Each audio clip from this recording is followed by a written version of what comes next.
आज हम करेंगे पाठ बाल गोविंद भगत। इस पाठ को हम बहुत इंटरेस्टिंग वे में, बहुत मजेदार तरीके से समझने वाले हैं। और सिर्फ इतना ही नहीं, इस पाठ की लाइन बाय लाइन एक्सप्लेनेशन तो हम करेंगे ही, साथ ही इसी चैप्टर के एक्सरसाइज क्वेश्चन, इसी चैप्टर के एमसीक्यू टाइप क्वेश्चन और इसी चैप्टर के इंपॉर्टेंट क्वेश्चंस भी हम इसी वीडियो में बात करेंगे। तो आज हमारे साथ अंत तक बने रहिएगा। तो आइए शुरू करते हैं। नमस्ते, मेरा नाम आशीष है। देखो बच्चों, इस पाठ को लिखा है राम वृक्ष बेनीपुरी जी द्वारा। राम वृक्ष बेनीपुरी लेखक इस पूरे पाठ में क्या बता रहे हैं, शॉर्ट में सुन लो, ताकि जब मैं लाइन बाय लाइन एक्सप्लेनेशन करूं तो आपको थोड़ा और अच्छे से समझ में आए।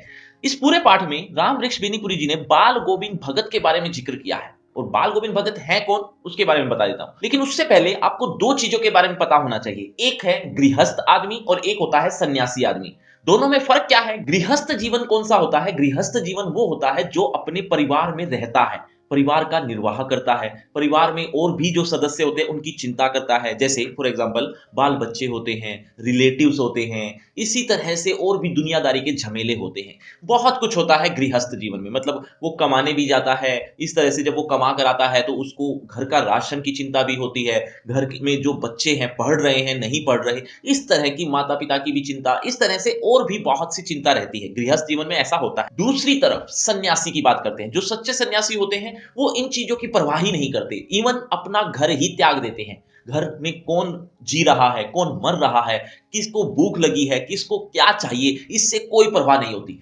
अपना जीवन एकांत में जाकर बिताते हैं और उनका एक ही उद्देश्य होता है और वो है प्रभु भक्ति। प्रभु भक्ति से वो भगवान को पाना चाहते हैं। हमेशा 24 घंटे प्रभु भक्ति में लीन रहते हैं, कभी भी कोई भी परिवार की कोई चिंता नहीं करते। इस तरह से ये दोनों फर्क, यानी गृहस्थ जीवन और सन्यासी जीवन, इन दोनों में जो फर्क आपने अभी सुना वो आपको इस पाठ में बहुत हेल्प करेगा। देखो, बाल गोविंद भगत हैं कौन? दरअसल ये ऐसे ही व्यक्तित्व हैं जो हमेशा प्रभु भक्ति में लीन रहते हैं, सन्यासी जैसा जीवन बिताते हैं, कबीर को साहब मानते हैं। कबीरदास जी जो थे उनको वो भगवान मानते हैं, साहब मानते हैं। उन्हीं के गीतों को गाते हैं, उन्हीं के आदर्शों पर चलते हैं। जैसे जैसे उन्होंने अपने जीवन में बताया, उपदेश दिए, उन्हीं को वो फॉलो करते हैं। मतलब बिल्कुल सन्यासी जैसा जीवन जी रहे हैं। लेकिन एक्चुअल में वो सन्यासी नहीं है। सन्यासी के ठीक विपरीत है उनका जीवन। कैसा? गृहस्थ। गृहस्थ जीवन कैसे है कि उनके घर में उनका बेटा है, उनकी बेटे की जो पत्नी है, जिसको आप बाल गोविंद भगत की पुत्र वधू कह सकते हो, वो पुत्र वधू है ना? तो इस तरह से, और हो सकता है कि उनकी एक पत्नी भी हो। अब पता नहीं है, लेखक ने भी उनके बारे में कुछ खास जिक्र किया नहीं है पाठ में कि उनकी पत्नी है या नहीं। लेकिन हाँ, इन तीन सदस्यों के बारे में जरूर जिक्र है। पहला, बाल गोविंद भगत खुद, इनका एक पुत्र था और पुत्र की जो पत्नी थी यानी पुत्र वधू, इन तीन के बारे में इस पाठ में जिक्र है। तो ये एक गृहस्थ जीवन जीते हैं, लेकिन रहते हैं ऐसे जैसे सन्यासी हो। एक और बात, लेखक ने इनके बारे में बहुत स्पेशल रूप से जिक्र किया है। वो क्या? कि इनका जो गला है वो बहुत बहुत सुरीला है, इतना मंत्र मुग्ध कर देता है कि लेखक भी उससे अछूता नहीं। मतलब वो भी बच नहीं पाए, इतना आकर्षण था उनके गीतों में। वो क्या थी बातें, वो सारी बातें अब हम यहां पर पढ़ेंगे। लेकिन पहले पैराग्राफ में ये बताया है कि एक्चुअल में बाल गोविंद भगत हैं कौन और वो कैसे वस्त्र पहनते हैं, किस तरह से उनका रहन सहन है। ये सारी बातें पहले पैराग्राफ में हम पढ़ने वाले हैं। देखते जाइएगा, सुनते जाइएगा। बाल गोविंद भगत मंझोले कद के गोरे चिट्टे आदमी थे। मंझोले का मतलब होता है मध्यम, मीडियम, ना बड़े ना ज्यादा छोटे कद था, ऐसा मंझोला कद था। गोरे चिट्टे थे, 60 के ऊपर के ही होंगे। 60 के ऊपर का मतलब उनकी जो एज थी, उनकी जो उम्र थी, वो 60 से ऊपर हो गई थी। बाल पक गए थे। बाल पक जाने का मतलब काले बाल अब उनके सिर पर बहुत कम थे। लंबी दाढ़ी या जटाजुट तो नहीं रखते थे, मतलब लंबी लंबी दाढ़ी ऐसा कुछ। जटाजुट, जटाजुट मतलब लंबे लंबे बाल। लंबी ना तो दाढ़ी थी, ना ही लंबे लंबे बाल थे। किंतु हमेशा उनका चेहरा सफेद बालों से ही जगमग किए रहता। सफेद बाल थे उनका, उनका जो चेहरा था, उनके चेहरे पर सफेद रंग के बाल थे, अर्थात हल्की फुल्की दाढ़ी थी। कपड़े बिल्कुल कम पहनते। क्या पहनते थे कपड़ों में? कमर पर एक लंगोटी, मात्र एक लंगोटी पहन ली, और सिर्फ में कबीर पंथियों की सी कनफटी टोपी थी। एक कनफटी टोपी होती है ना, जो यहां से होकर गुजरती है पूरी, वो आपको मैं एक चित्र के माध्यम से भी दिखाऊंगा अभी। तो कबीर पंथियों की सी कनफटी टोपी पहन रखी होती थी। और जब जाड़ा आता, जाड़ा मतलब ठंड, सर्दी आ जाती, तब एक काली कमली, काली कमली यानी काला कंबल अपने ऊपर वो ओढ़ लेते थे। ऐसा ही लिखा हुआ था कि काली कमली ऊपर से ओढ़े रहते, मस्तक पर हमेशा चमकता हुआ रामानंदी चंदन का तिलक होता था, जो नाक के एक छोर से ही यहां से वो शुरू होता था और औरतें जिस तरह से वो टीका लगाती है ना, तिलक लगाती हैं, उस तरह से शुरू होता था। गले में तुलसी की जड़ों की एक बेडोल माला बांधे रहते। तुलसी का मतलब तुलसी की जो जड़ होती है उसकी एक माला उन्होंने अपने गले में भी डाल रखी होती थी। जो बेडोल माला है वो हिलती डुलती ज्यादा नहीं थी। बेडोल मतलब जो ना डुले। ऊपर की तस्वीर से यह नहीं माना जाए कि बाल गोविंद भगत साधु थे। ऊपर की तस्वीर कौन सी? ये जो ऊपर लिखा गया ना 5-4 पंक्तियों में, कि ऐसा लगे आपको कि वो सन्यासी थे। नहीं, ऐसा बिल्कुल भी मत मानना कि बाल गोविंद भगत साधु या सन्यासी थे, ऐसा मत समझना। नहीं, बिल्कुल गृहस्थ थे। उनकी गृहिणी, गृहिणी मतलब पत्नी, उनकी पत्नी की तो मुझे याद नहीं, उनके बेटे और पतोहू, पतोहू कह लो, पुत्रवधू कह लो, या बेटे की पत्नी कह लो, बात एक ही है। उनके बेटे और पतोहू को तो मैंने देखा था। थोड़ी खेती बाड़ी भी थी, यानी उनके पास खेती बाड़ी, यानी वो उनका काम था, ये खेती बाड़ी वो करते थे। एक अच्छा साफ सुथरा मकान भी था। बच्चों, अभी थोड़ी देर पहले मैंने लेखक का नाम बताया था, अगर याद है तो एक बार कमेंट करो, देखना चाहता हूं कितने बच्चे याद भी रखते जा रहे हैं। आगे देखो, किंतु खेती बाड़ी करते, परिवार रखते भी, मतलब खेती बाड़ी भी करते थे, परिवार भी रखते थे। बाल गोविंद भगत साधु थे, साधु की सब परिभाषाओं में खरे उतरने वाले। जैसे साधु होते हैं बिल्कुल वैसा ही उनका जीवन था। कबीर को साहब मानते थे। कबीर जो थे, कबीरदास जी, उनको वो भगवान मानते थे। साहब मतलब भगवान। और ना सिर्फ वो उनको साहब मानते ही थे, बल्कि उनके आदर्शों पर चलते भी थे। उनका व्यवहार कैसा था वो आगे की 2-3 लाइनों में बता ही रखा है, ध्यान से सुनो। उन्हीं के गीतों को गाते, उन्हीं के आदेशों पर चलते थे। जैसे कभी झूठ नहीं बोलते थे, खरा व्यवहार रखते थे। खरा मतलब बिल्कुल सच्चा व्यवहार। किसी से भी दो टुक बात करने में संकोच नहीं करते। दो टुक बात करने का मतलब किसी से भी घुमा फिरा कर बात नहीं करते थे, स्पष्ट रूप से बात करते थे। तो दो टुक बात करने में कोई संकोच नहीं करते थे, स्पष्ट रूप से बोल देते थे। ना किसी से खाम खा झगड़ा मोल लेते थे, किसी की चीज नहीं छूते और ना ही बिना पूछे व्यवहार में लाते। अगर कोई चीज इस्तेमाल करनी है तो उनकी चीजों को वो छूते नहीं थे। अगर फिर भी लानी है उनको इस्तेमाल में तो पहले वो उनसे पूछते थे। इतना अच्छा व्यवहार था उनका।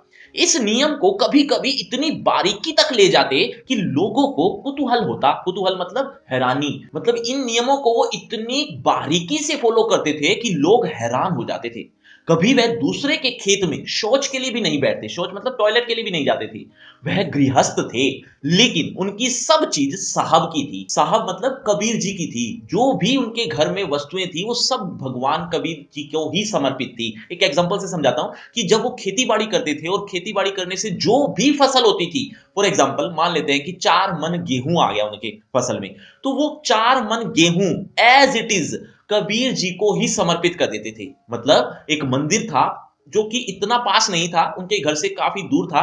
उस मंदिर में वो ले जाते थे वो सारी फसल उनको वो चढ़ा देते थे। और जो भी उनको प्रसाद के रूप में मिलता उससे वो पूरा साल गुजर बसर करते। फॉर एग्जाम्पल, अगर 4 मन गेहूं उनके वहां फसल हुई, वो वैसे के वैसे ही उन्होंने वहां चढ़ा दी। प्रसाद के रूप में एक आध मन उनको मिल जाता था, उसी से वो अपना गुजारा करते थे। ये था उनका कबीर जी के प्रति समर्पण। ऐसा ही कुछ लिखा है, देखो तो क्या लिखा है कि लेकिन उनकी सब चीज साहब की थी। जो कुछ खेत में पैदा होता सिर पर लाद कर पहले उसे साहब के दरबार में ले जाते, जो उनके घर से 4 कोस दूर था। 4 कोस का मतलब क्या है?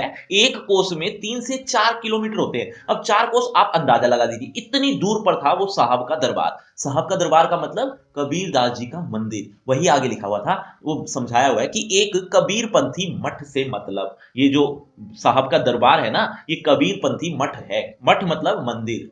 वह दरबार में भेंट रूप रख लिया जाकर, मतलब वो फसल भेंट रूप से चढ़ा दी। प्रसाद के रूप में जो उन्हें मिलता उसे घर लाते और उसी से गुजर चलाते, यानी उसी से ही निर्वाह करते थे। अब आगे के कुछ पैराग्राफ में लेखक क्या बता रहा है, ध्यान से सुनना। लेखक कहता है कि ये सब चीजें जो अभी अभी हमने पढ़ी, ये सारी चीजें आकर्षित करने वाली थी। मतलब उनके अंदर इतने अच्छे अच्छे गुण थे कि शायद ही कोई हो जो उनकी तरफ आकर्षित ना हो। लेकिन लेखक कहता है कि इन सब से भी बढ़कर, इन सब से भी ज्यादा आकर्षित करने वाली एक और चीज भी थी उनके पास। वो था उनका गला, उनकी आवाज। उनकी आवाज इतनी सुरीली थी, जब वो भजन गाते थे, कबीरदास जी के गीत भजन ये सब गाया करते थे, तो वो लेखक बहुत आकर्षित हो जाता था।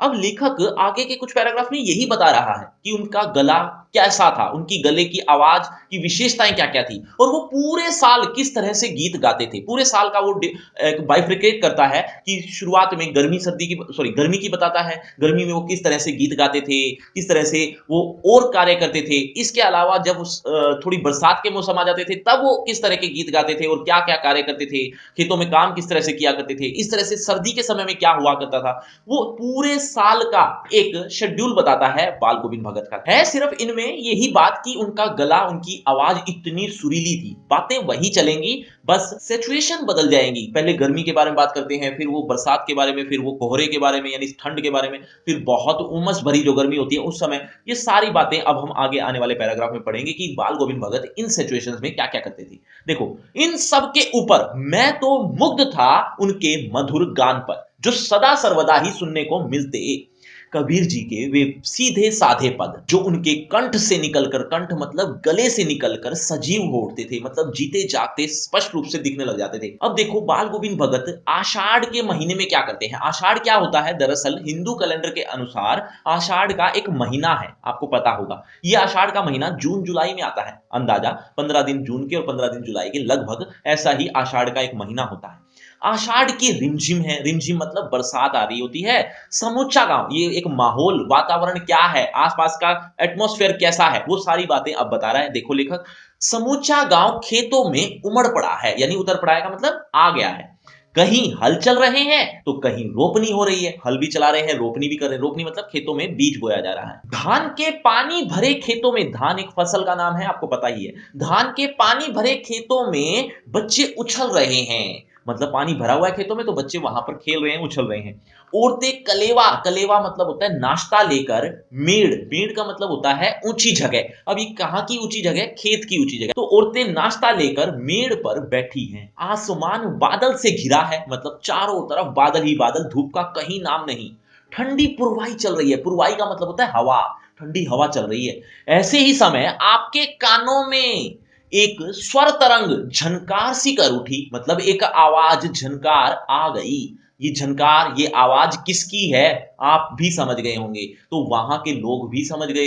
यह क्या है, यह कौन है, यह पूछना न पड़ेगा, मतलब किसी से पूछने की जरूरत नहीं है। जब आप ही समझ गए तो वहां के लोग तो समझ नहीं थे, क्योंकि उनको तो रोज ही सुनने को मिलती हैं ये चीजें। क्या कि बाल गोविंद भगत गीत गा रहे थे। बाल गोविंद भगत समूचा शरीर कीचड़ में लिथड़े, मतलब वो भी तो रोपनी कर रहे हैं, वो भी तो धान की मतलब धान की फसल बो रहे होंगे, या फिर खेत में रोपनी कर रहे होंगे, या पानी लगा रहे होंगे, या कुछ भी, जो भी उनका खेती बाड़ी का काम है, वो भी एक तरह के किसान ही हैं, तो वो भी अपना खेती बाड़ी का काम कर रहे थे। तो बाल गोविंद भगत अपना समूचा शरीर, समूचा यानी पूरा शरीर, कीचड़ में लिथड़े यानी कीचड़ से लथपथ होकर अपने खेत में रोपनी कर रहे हैं।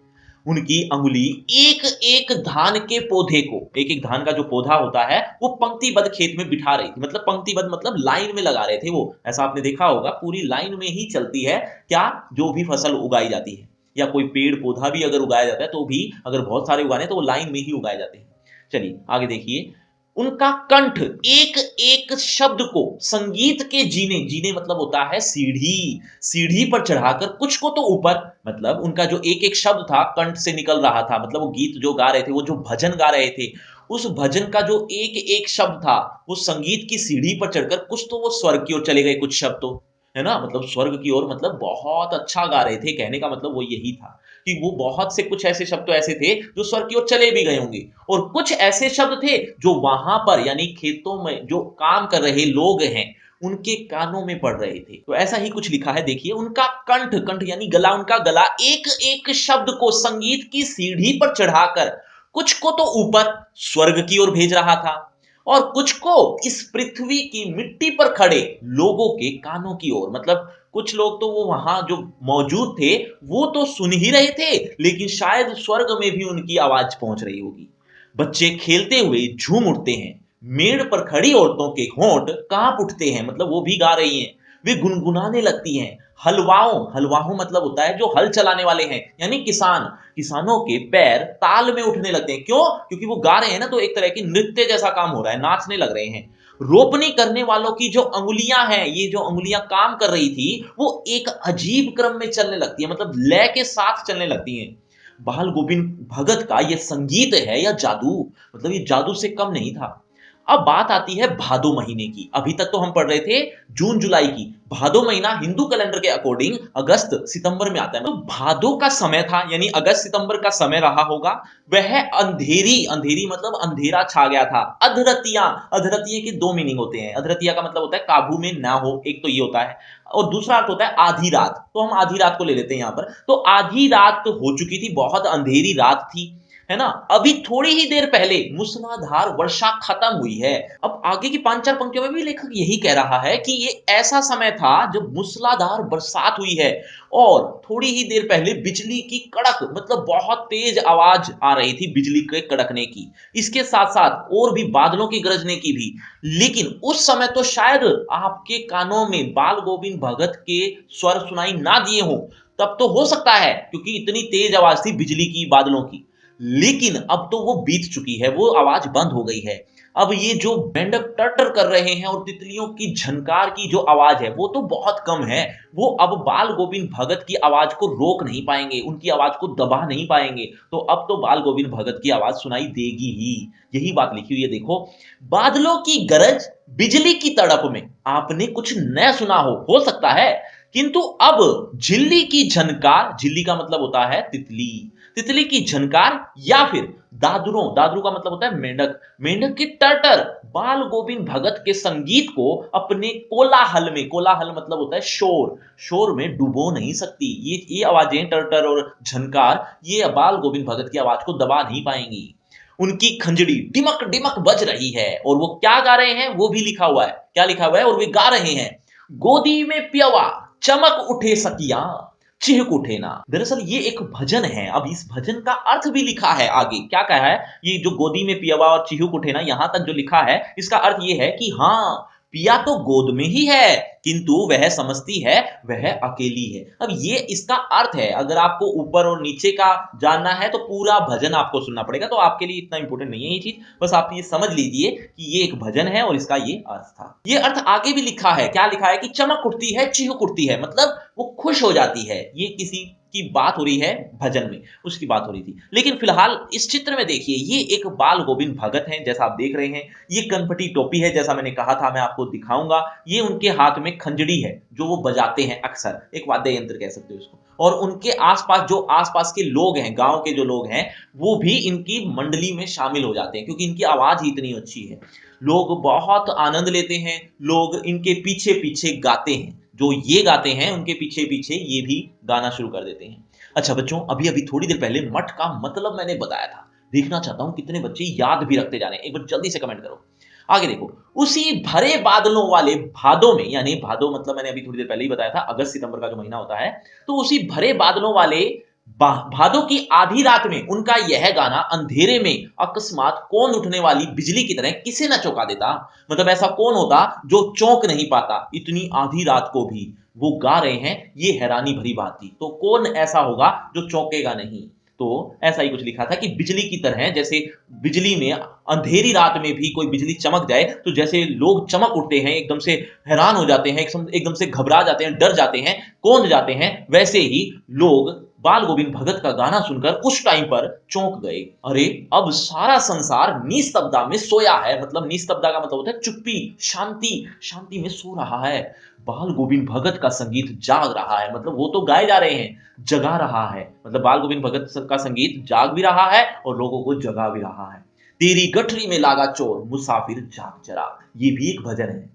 अब आते हैं बात कार्तिक की। कार्तिक भी एक महीने का नाम है हिंदू कैलेंडर के अकॉर्डिंग, लेकिन सोलर कैलेंडर के अकॉर्डिंग, यानी जो आप और हम यूज करते हैं उस कैलेंडर के अकॉर्डिंग, ये महीना यानी कार्तिक का महीना आता है अक्टूबर और नवंबर माह। एक तरह से ठंड का आगमन हो जाता है, अच्छी खासी, या यूं कह सकते हैं कि थोड़ी बहुत ठंड जरूर हो जाती है, लेकिन जगह जगह की बात है, कई जगह पर बहुत ज्यादा भी ठंड हो जाती है। कार्तिक आया नहीं कि बाल गोविंद भगत की प्रभातियां शुरू हो गई। मतलब अभी कार्तिक आया ही नहीं, मतलब कार्तिक का आगमन ही होता है, महीना ये शुरू ही होता है कि वो प्रभातियां करते हैं। प्रभातियां क्या होती हैं, आपने भी देखा हो कि जब कुछ लोग सुबह सुबह गाते हुए निकलते हैं भजन, ऐसा आपने भी देखा हो, समूह में निकलते हैं। मतलब सुबह सुबह का समय होता है लगभग 4-5 बजे के करीब या इससे भी पहले।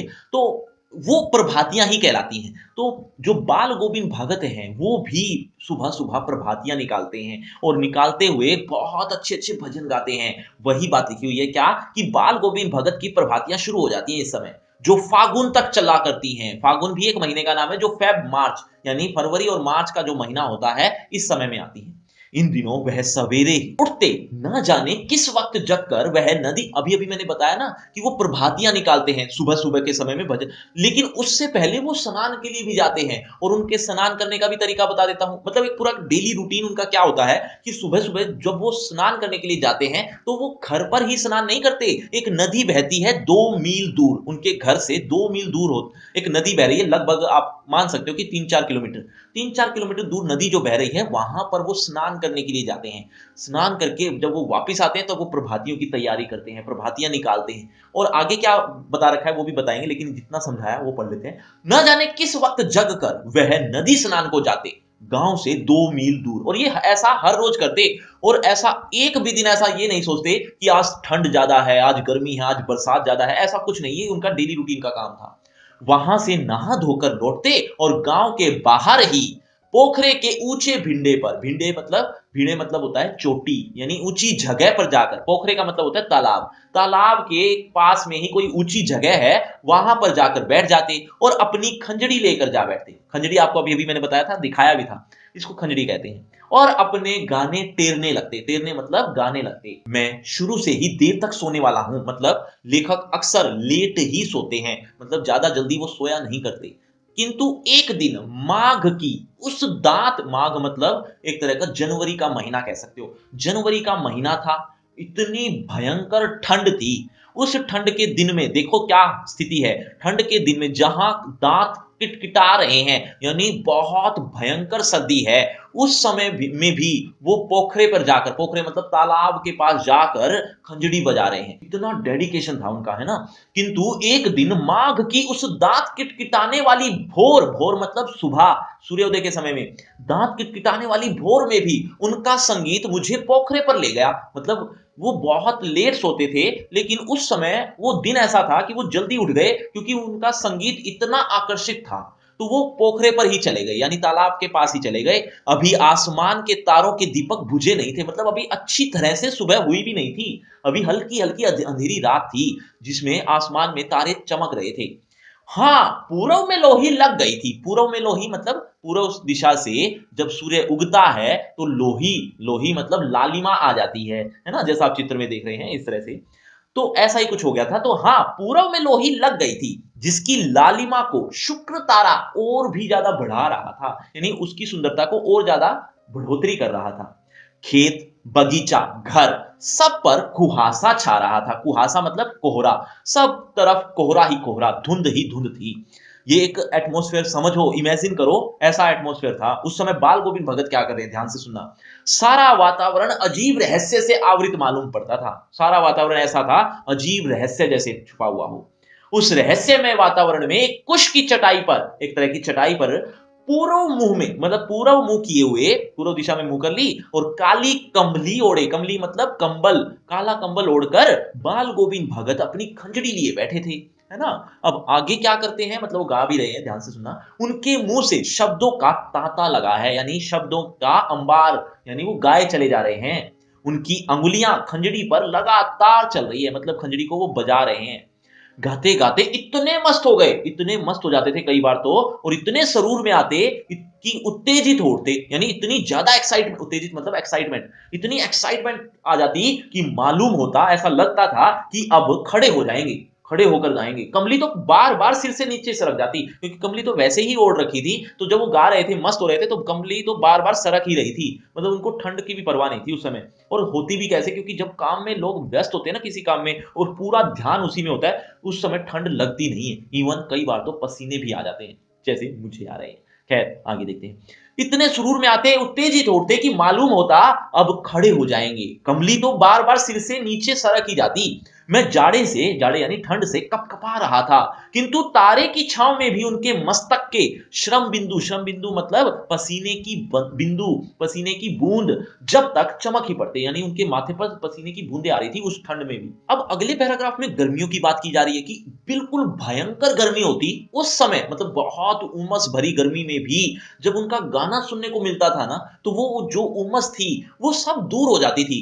ऐसी स्थिति आ जाती थी, बाल गोविंद भक्त तो इतना मस्त हो जाते थे उस अपने भजन में, उस आवाज में, उस गीत में इतना मस्त हो जाते थे, बाल गोविंद भगत तो नाचने भी लग जाते थे, गाते गाते गाते गाते नाचने लग जाते थे, और उनके आसपास के जो लोग थे वो भी नाचने लग जाते थे कभी कभी तो।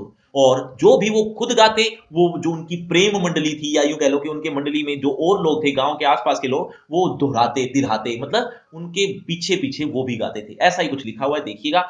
गर्मी में उनकी संझा, संझा मतलब शाम, एक तरह की पूजा पाठ ही होती है संझा भी, शाम के समय में।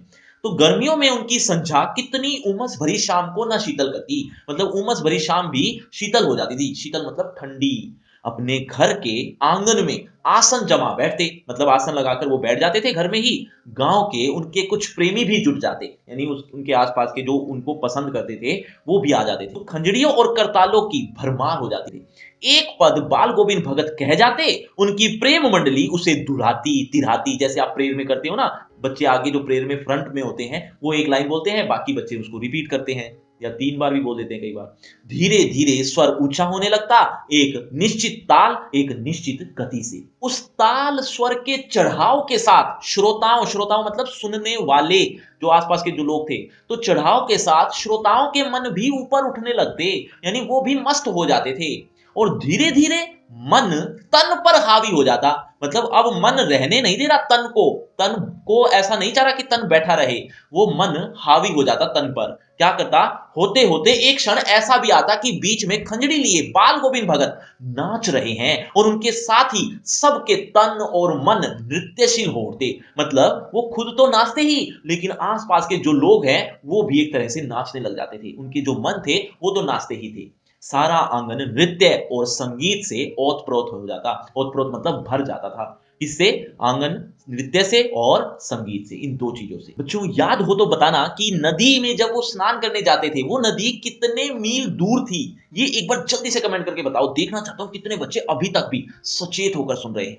देखो आगे क्या बताया है, ध्यान से सुनना, बहुत इंपॉर्टेंट बात है, ध्यान से समझो। जैसा मैंने आपको शुरू में बताया था ना, क्या कि बाल गोविंद बिल्कुल सन्यासी जैसा व्यवहार करते थे, आपने पढ़ भी लिया। लेकिन इसके साथ साथ इसकी चरम सीमा तो तब देखने को मिली, कौन सी चरम सीमा, कि बाल गोविंद भगत एक सच्चे सन्यासी की तरह रहते हैं।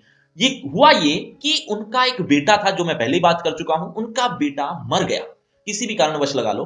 बेटा था वैसे सुस्त था, बोदा था, यानी उसमें थोड़ी समझ कम थी, मानसिक रूप से थोड़ा ठीक नहीं था। तो बाल गोविंद भगत ऐसे लोगों को ज्यादा प्यार करते थे, उनका मानना था कि ऐसे लोगों को ज्यादा प्यार करना चाहिए, क्योंकि ये ऐसे लोग ही हैं जो ज्यादा प्यार के हकदार हैं। फिर चाहे वो मेरा ही बेटा है या किसी और का, वो एक अलग बात है, लेकिन ऐसे लोगों को ज्यादा प्यार करना चाहिए।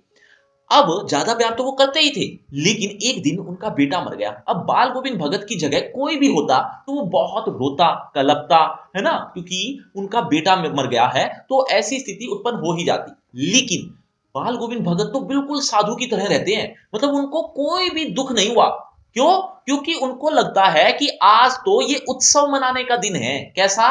कि बेटा मर गया, यानी आत्मा परमात्मा के पास चली गई।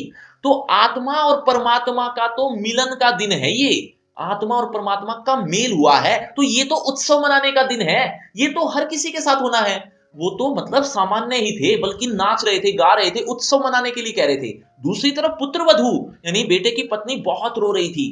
थोड़ी बीच बीच में बाल गोविंद भगत उनके पास भी जाते, उनको चुप करवाते और उनको भी यही कहते कि आज तो उत्सव मनाने का दिन है, तुम रो क्यों रही हो। ऐसा वो कर रहे थे, मतलब एक सच्चा साधु जैसा होता है ना, वैसा ही उनका व्यवहार था। वो बिल्कुल भी इस चीज से विचलित नहीं हुए। और जब समय आया दाह संस्कार का, मतलब जब एक डेड बॉडी को आग दी जाती है, अग्नि को, मतलब उस चिता को जलाया जाता है, तो ये अक्सर कौन करता है?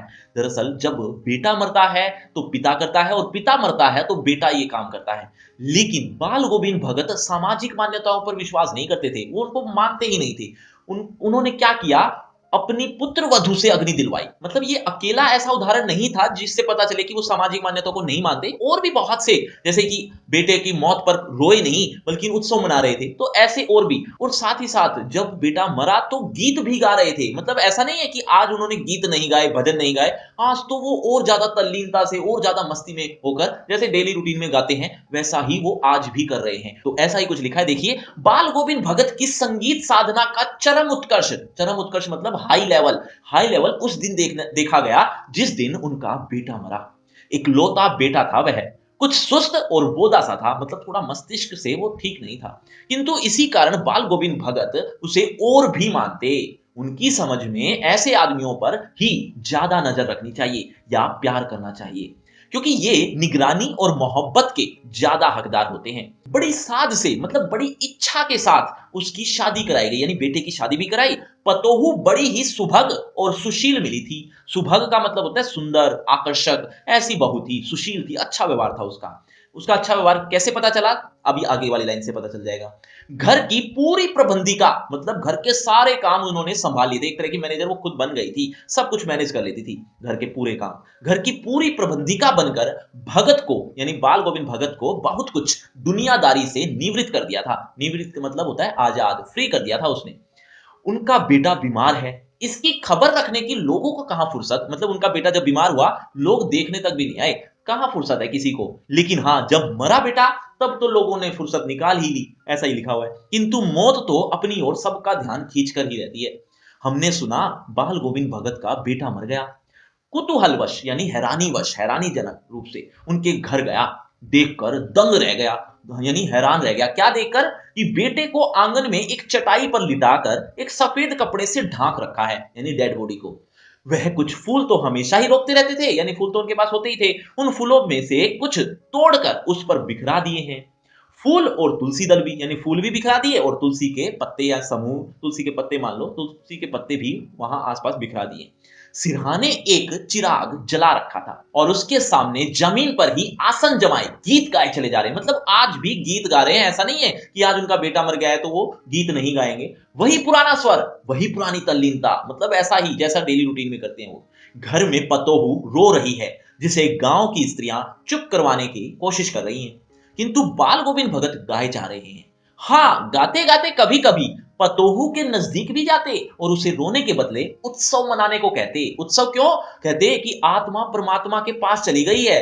विरहनी, विरहनी मतलब बिछड़ी हुई, हम परमात्मा से ही तो बिछड़ कर आए हैं, हमारी आत्मा परमात्मा से अलग होकर ही तो आई है, तो अब वो वापिस चली गई है। तो विरहनी यानी बिछड़ी हुई, यानी आत्मा कह लो उसको, बिछड़ी हुई आत्मा अपने प्रेमी से जा मिली, यानी परमात्मा से जा मिली। भला इससे बढ़कर आनंद की कौन सी बात होगी, इससे बढ़कर ऐसा कौन सा दिन होगा। मैं कभी कभी सोचता, यह पागल तो नहीं हो गए, मतलब लेखक को लगता कि ये कहीं पागल तो नहीं हो गए अपने बेटे के सदमे में, बेटे की मौत के सदमे में। लेकिन सच बात तो ये थी, ऐसा नहीं था। किंतु नहीं, वह जो कुछ कह रहे थे उनमें उनका विश्वास बोल रहा था। मतलब ऐसा लग ही नहीं रहा था कि वो पागल हो गए हैं, वो विश्वास के साथ ये बात कह रहे थे और कर रहे थे। ऐसा ऐसा विश्वास जो अक्सर मौत पर विजय प्राप्त कर लेता है। विजय मतलब ऐसे विश्वास के आगे मौत कुछ नहीं कर सकती। विश्वास कभी डगमगाता नहीं है, ऐसे विश्वास के आगे मौत भी कुछ नहीं कर पाती। ऐसा ही कुछ लिखा है कि वह चरम विश्वास जो हमेशा ही मृत्यु पर विजयी होता आया है। बेटे के क्रियाक्रम में, क्रियाक्रम मतलब दाह संस्कार में जैसे कोई रीति रिवाज होते हैं, वो बहुत कुछ किए नहीं बाल गोविंद भगत ने, सिंपल सी चीजें की बस। और बहुत ज्यादा तूल नहीं दिया, महत्व नहीं दिया किसको, इस क्रियाक्रम को। बेटे के क्रियाक्रम में तूल नहीं किया, पतोहू से ही आग दिलाई उसकी, यानी उसके बेटे की। किंतु जो ही श्राद्ध की अवधि पूरी हो गई, अब आगे लिखा है कि जैसे ही कुछ दिन जो बीत गए, यानी होते हैं ना 13 दिन 15 दिन या जितने भी कुछ दिन कह लो, कुछ महीने जब बीत गए, तो बाल गोविंद भगत ने अपनी पुत्र वधु को क्या कहा कि तू इस घर को छोड़कर अपने भाई के घर चली जा और दूसरी शादी कर लेना। ये उस समय की बात है जब विधवा विवाह होता ही नहीं था। मतलब विधवा विवाह करवाने का मतलब है लोगों के इतने बड़े बड़े ताने सुनना, कोई मानता ही नहीं था, कोई करवाता ही नहीं था। लेकिन बाल गोविंद भगत सामाजिक मान्यताओं को नहीं मानते थे। उनको लगता था कि मेरा बेटा तो चला गया, लेकिन अभी इसकी उम्र तो पूरी पड़ी है, ये अकेला जीवन कैसे बिताएगी। इससे अच्छा है कि इसकी दूसरी शादी हो जाए। तो उन्होंने अपने पुत्र वधू को उसी के भाई के साथ उसको घर में विदा कर दिया। घर मतलब उसको अपने घर भेज दिया भाई के साथ ही। हालाँकि पुत्र वधू जाने के लिए तैयार नहीं थी। वो कहती थी कि अगर मैं चली गई तो यहाँ घर कौन सँभालेगा? आपकी सेवा कौन करेगा? आप बीमार हुए तो कौन दवा-पानी करेगा? तो ऐसा उसका मन था, ऐसा उसका विचार था। लेकिन बाल गोविंद भगत के आगे उसकी ना चली। क्यों? क्योंकि बाल गोविंद भगत ने एक ऐसी बात कह दी, क्या कहा कि या तो तू चली जा इस घर को छोड़कर अपने भाई के साथ, या फिर मैं इस घर को छोड़कर चला जाता हूँ, कहीं पर रह लूँगा। तो अब बेचारी क्या करती? वो सोची कि बाल गोविंद जी चले जाएँगे, पता नहीं कहाँ रहेंगे, इससे अच्छा फिर मैं ही चली जाती हूँ। वो इस दलील के आगे हार गई। तो ऐसा ही कुछ लिखा था देखो, किंतु ज्यों ही श्राद्ध की अवधि पूरी हो गई, पतोहू के भाई को बुलाकर उसके साथ कर दिया, यह आदेश देते हुए कि इसकी दूसरी शादी कर देना। इधर पतोहू रो रो कर कहती, मैं चली जाऊंगी तो बुढ़ापे में कौन आपके लिए भोजन बनाएगा? बीमार पड़े तो कौन एक चुल्लू पानी भी देगा? ये चुल्लू होता है, इसमें अगर पानी रखा जाए तो ये चुल्लू भर पानी होता है। डूब कर मरने वाली जो आपको कहानी याद आ गई, खैर छोड़ो। तो ये चुल्लू होता है, तो एक चुल्लू यानी कहने का मतलब थोड़ा सा भी पानी कौन देगा तुम्हें अगर तुम बीमार पड़ गए तो? मैं पैर पड़ती हूं, मुझे अपने चरणों से अलग नहीं कीजिए। लेकिन भगत का निर्णय अटल था, तू जा, नहीं तो मैं ही इस घर को छोड़कर चल दूंगा। यह थी उनकी आखिरी दलील, ये था उनका आखिरी बात। और इस दलील के आगे बेचारी की क्या चलती। बच्चों, बाल गोविंद भगत के कितने बेटे थे? एक बार जल्दी से कमेंट करके बताओ, देखना चाहता हूं कौन कौन ऐसे हैं जो सचेत होकर सुन रहे हैं, ध्यान से सुन रहे हैं। एक बार कमेंट जरूर करना। देखो आगे क्या लिखा है, आगे लिखा है बाल गोविंद भगत की मृत्यु कैसे हुई। दरअसल उनकी मृत्यु भी उन्हीं के अनुरूप हुई, मतलब जैसा उनका जीवन था, जैसा वो सोच रही थी बाल गोविंद भगत की पुत्र वधू, वैसा ही कुछ हुआ कि वो गंगा स्नान के लिए जाते थे। गंगा स्नान थी 30 कोस दूर। 30 कोस मतलब एक कोस में 3-4 किलोमीटर होता है, तो आप हिसाब लगा लीजिए इतनी दूर वो जाते थे और पैदल ही जाया करते थे। ऐसा नहीं है कि कोई व्हीकल या किसी के साथ जाया करते थे, ऐसा कुछ नहीं, पैदल ही जाया करते थे। और वो ऐसा हर साल किया करते थे, तो इस साल भी वो किया उन्होंने। और ये बात भी बता देता हूं कि गंगा स्नान की रुचि इतनी नहीं थी जितनी उनकी रुचि इस बात पे थी कि जब वो गंगा स्नान के लिए जाएंगे तो रास्ते में जितनी हरियाली मिलेगी, प्रकृति देखने को मिलेगी, संतों से मिलना जुलना होगा, इस बात की और ज्यादा रुचि होती थी उनकी। जब वो हर साल गंगा स्नान के लिए जाते तो उनकी एक और विशेषता भी थी। मैंने आपको शुरू में बताया था कि उनका जो जीवन था बिल्कुल साधुओं जैसा था। अब साधु लोग कैसे होते हैं कि वो कमाते नहीं है, वो प्रभु भक्ति में लीन रहते हैं हमेशा ही। अगर उनको भूख लगती है तो भिक्षा मांग लेते हैं, मतलब किसी से मांग कर खा लेते हैं, ऐसा उनका गुजार बसर हो जाता है। दूसरी तरफ गृहस्थ जो होता है वो भिक्षा तो नहीं मांगता, लेकिन लेकिन कमाता जरूर है, तो वो कमाई से जो भी आता है वो उसी से ही खा लेते हैं। तो बाल गोविंद भगत ना तो गृहस्थ थे, मतलब गृहस्थ होते तो वो घर से ही लेकर चले जाते कुछ ना कुछ खाने पीने का सामान, जो अक्सर गृहस्थ करते हैं, जैसे आप लोग भी करते होंगे। जब कोई लंबा सफर तय करना होता है तो आप घर से ही कुछ ना कुछ बनाकर ले जाते हैं, ताकि रास्ते में जब भूख लगे तो वो खा सकें। तो ऐसा अक्सर गृहस्थ लोग करते हैं। लेकिन बाल गोविंद भगत गृहस्थ जैसा जीवन तो जीते ही नहीं थे, तो उन्होंने ऐसा भी नहीं किया। और साधु की तरह भी वो जीवन नहीं जी पा रहे थे, क्योंकि वो भिक्षा भी नहीं मांग सकते थे, क्योंकि वो गृहस्थ थे। तो वो भिक्षा भी नहीं मांगते थे और घर से भी लेकर नहीं चलते थे, तो इस बीच वो भूखे ही रहते थे। यानी जब वो गंगा स्नान के लिए निकलते थे, वहां से लेकर वापिस घर आने तक वो भूखे ही रहते थे, कुछ भी नहीं खाते थे, बस जहां पानी मिला पानी पी लेते थे, उससे गुजारा चलता था। और इतना करने पर, यानी गंगा स्नान के लिए आने जाने में लगभग 4 से 5 दिन लग जाते थे उनको, ऐसा ही कुछ लिखा है। और जब इस बार वो गए तो वो थोड़े बीमार हो गए, लेकिन डेली रूटीन उन्होंने नहीं छोड़ा। मतलब अक्सर ऐसा ही होता है कि बीमार हो जाता है तो नहाना धोना ये सब काम कम हो जाते हैं या छोड़ दिए जाते हैं, अच्छा खाना पीना कर दिया जाता है। अगर कोई काम कर रहा होता है, इंसान जॉब में होता है, तो वो जॉब में जाना छोड़ देता है। जैसे बाल गोविंद भगत खेती बाड़ी करते हैं, तो खेती बाड़ी करना बंद कर देनी चाहिए थी, या थोड़े दिन के लिए गैप ले लेना चाहिए था। लेकिन नहीं, उनका जो डेली रूटीन था, वो डेली रूटीन तो वो फॉलो करना ही करना, चाहे वो कितने ही बीमार क्यों ना हो। और घर में अकेले ही रह गए थे, तो उन्होंने वो डेली रूटीन को फॉलो किया और थोड़े और ज्यादा बीमार हो गए। और ज्यादा बीमार होने का परिणाम क्या हुआ वो अब आगे पैराग्राफ में लिखा है, ध्यान से सुनिएगा। बाल गोविंद भगत की मौत उन्हीं के अनुरूप हुई। वह हर वर्ष गंगा स्नान करने जाते।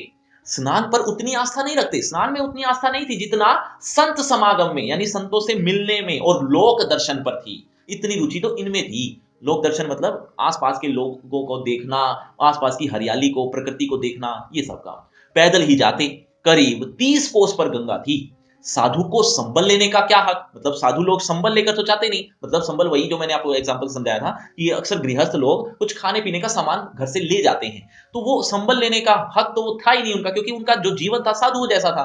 तो साधु साधु को संबल लेने का क्या हक, और गृहस्थ किसी से भिक्षा क्यों मांगे? यानी दोनों जैसी सिचुएशन होगी उनके साथ। अतः घर से खाकर चलते तो फिर घर पर ही लौट कर खाते, रास्ते भर खंजड़ी बजाते गाते, जहां प्यास लगती पानी पी लेते, 4-5 दिन आने जाने में लगते। किंतु इस लंबे उपवास में, यानी एक तरह का व्रत ही हो जाता, ये लंबा उपवास ही हो जाता उनका। इस लंबे उपवास में वही मस्ती होती थी, मतलब ऐसा नहीं है कि आज खाया पिया नहीं है, 2 दिन से खाया पिया नहीं है तो गाना कम हो, यानी उतनी ही तल्लीनता से गीत गाना, भजन गाना, वो सब वैसा ही, वही मस्ती रहती थी। अब बुढ़ापा आ गया था, लेकिन किंतु टेक वही जवानी वाली, वैसा ही गाते थे जैसे जवानी में गाते थे। इस बार लौटे तो तबीयत कुछ सुस्त थी, यानी थोड़ा बीमार हो गए, खाने पीने के बाद भी तबीयत नहीं सुधरी, थोड़ा बुखार आने लगा। किंतु नेम व्रत तो छोड़ने वाले नहीं थे। नेम व्रत यानी जो डेली रूटीन्स का जो काम होता है वो तो छोड़े नहीं। वही जो डेली रूटीन के का जो काम, कौन से, वही दोनों जून गीत गाना, जून मतलब समय, दोनों समय में गीत गाना, स्नान ध्यान करना, खेती बाड़ी देखना, तो इस तरह के डेली रूटीन्स वो फॉलो करते थे। तो दिन दिन छीजने लगे, छीजने मतलब घटने लगे, कम होने लगे, यानी उनका शरीर कमजोर पड़ने लगा। लोगों ने नहाने धोने से मना किया कि अब नहाना धोना थोड़ी दिन के लिए छोड़ दो, आराम करने को कहा, लेकिन किंतु हंसकर टाल देते रहे, मतलब उनकी बात नहीं मानी। उस दिन भी संध्या में गीत गाए, संध्या मतलब शाम, उस दिन शाम को भी ऐसा ही हुआ कि गीत तो गाए, लेकिन लोगों ने जब सुना तो ऐसा लग रहा था आज वो वाली टेक नहीं है, आज वो वाली तल्लीनता नहीं है, ऐसा लग रहा है जैसे मोती की जो माला है वो टूट गई हो और उसका दाना बिखर गया हो, यानी वो स्थिति नहीं आ पा रही थी। वही कुछ लिखा है, देखो क्या हुआ है कि उस दिन भी संध्या में गीत गाए, किंतु मालूम होता जैसे तागा टूट गया हो, मतलब वो बात नहीं आ रही थी, माला का एक एक दाना बिखरा हुआ। भोर में लोगों ने गीत नहीं सुना, भोर मतलब सुबह, अक्सर वो सुबह को गीत सुनते हैं बाल गोविंद भगत के, तो इस बार उनके कानों में बाल गोविंद भगत के गीत आए ही नहीं। सुबह उठे तो कोई आवाज नहीं थी, लोगों ने गीत नहीं सुना, जाकर देखा तो बाल गोविंद भगत नहीं रहे, सिर्फ उनका पंजर पड़ा है। पंजर मतलब निर्जीव शरीर, अर्थात उनकी मौत हो जाती है। बच्चों, आपको लग रहा हो कि ये पार्ट खत्म हो गया है, जी नहीं, अभी तो आपको इसी चैप्टर के इंपॉर्टेंट क्वेश्चन, एक्सरसाइज क्वेश्चन और एमसीक्यू टाइप क्वेश्चन भी पढ़ने हैं। ये सारी चीजें आपको देखने को मिलेंगी, लेकिन कहां?